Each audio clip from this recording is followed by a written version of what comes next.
નમસ્કાર મિત્રો દેશ અને દુનિયાના સુપરફાસ્ટ સમાચારમાં તમારું સ્વાગત છે। સૌથી મોટા સમાચાર સામે આવી રહ્યા છે વલસાડથી।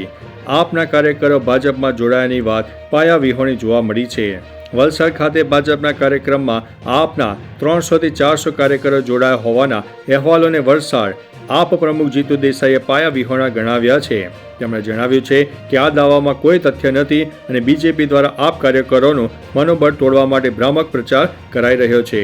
Gujarat Pradesh ST wing vice president Kamlesh પટેલે પણ આને બીજેપીનો ભ્રામક પ્રચાર ગણાવીને વખોડી કાઢ્યો છે। અન્ય મહત્વના સમાચારની વાત કરીએ તો 2 શિક્ષકો નર્મદા કેનાલમાં ગયા હતા। વડોદરાના શૈક્ષણિક જગત માટે અત્યંત દુઃખદ ઘટના સામે આવી છે।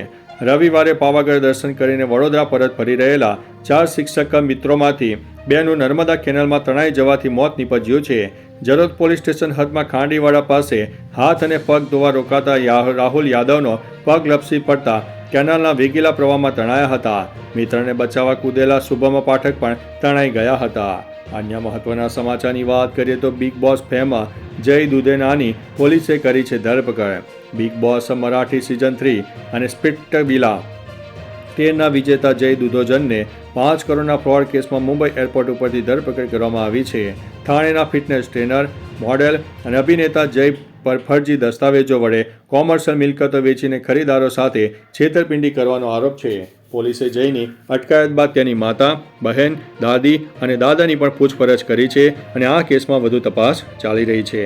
અન્ય મહત્વના સમાચારની વાત કરીએ તો ટાઇફોઇડના કેસ વધતા આરોગ્ય તંત્ર એલર્ટ છે। રાજકોટમાં ટાઇફોઇડના કેસો વધતા આરોગ્ય તંત્ર દોડતું થયું છે। છેલ્લા 4 દિવસમાં એક કેસ સામે આવતા રાજકોટ મહાનગરપાલિકાએ એલર્ટ જારી કર્યું છે। ગયા વર્ષે શહેરમાં 160થી વધુ ટાઇફોઇડના કેસ નોંધાયા હતા। પાણીજન્ય રોગચાળાથી ઝાડા અને ઉલટીના 212થી વધુ કેસો પણ સામે આવ્યા છે। આરોગ્ય અધિકારી જયેશ વાકાણીએ જણાવ્યું છે કે મિનરલ વોટર જગ વેચનારા વેપારીઓ સામે કાર્યવાહી થશે અને ગેરકાયદેસર વેચાણ કરનારને દંડ ફટકારાશે। અન્ય મહત્વના સમાચારની વાત કરીએ તો બગદાણા ધામ વિવાદ, સરકારની મોટી કાર્યવાહી।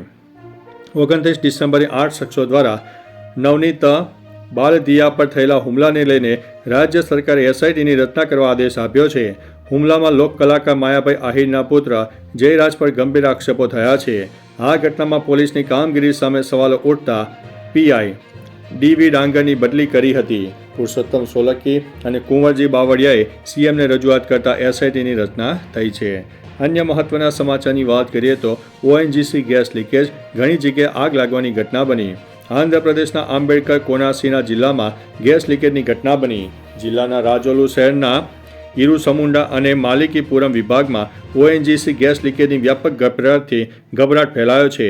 મોટા પ્રમાણમાં ગેસ લીકેજથી સ્થાનિક લોકો ગભરાઈ ગયા હતા। ઘણી જગ્યાએ આગ લાગી હતી, જેમાં આગના ઊંચા જ્વાળાઓ ઉછળી રહ્યા હતા। નજીકના લોકોએ ગેસ લીકેજ અંગે ઓએનજીસી અધિકારીઓને જાણ કરી હતી। અન્ય મહત્વના સમાચારની વાત કરીએ તો અંબાજીના ચરણોમાં સોનાનો હાર, શક્તિપીઠ અંબાજીમાં ભક્તોની અતૂટ આસ્થા ફરીથી પ્રગટ થઈ છે। રાજકોટથી આવેલા એક શ્રદ્ધાળુએ માતાજીના ચરણોમાં અંદાજિત 33.13 લાખની કિંમતનો 263 ગ્રામ વજનનો સોનાનો હાર દાનમાં અર્પણ કર્યો છે। ભક્તે પોતાની ઓળખ ગુપ્ત રાખીને ટેમ્પલ ઇન્સ્પેક્ટર કાર્યાલયમાં વિધિવત દાન કર્યું હતું। મંદિરના શિખરને સુવર્ણમય બનાવવા બાદ હવે ગર્ભગૃહ અને આભૂષણો માટે ભક્તો મોટા પ્રમાણમાં સોનાનું દાન કરી રહ્યા છે। અન્ય મહત્વના સમાચારની વાત કરીએ તો વસુધારા ડેરીની ચેરમેન અને વાઇસ ચેરમેન પદની ચૂંટણીનું આયોજન। વસુધારા ડેરીના ચેરમેન અને વાઇસ ચેરમેન પદની ચૂંટણીમાં ભાજપના મેન્ડેટ વિરુદ્ધ પરિણામ આવ્યું છે। ચેરમેન પદે દુવાડાના રાજેશ ભીખાભાઈ પટેલે 14માંથી 10 મત મેળવીને વિજય મેળવ્યો છે, જ્યારે ભાજપના સત્તાવાર ઉમેદવાર કિશોર પટેલને માત્ર 4 મત મળ્યા છે।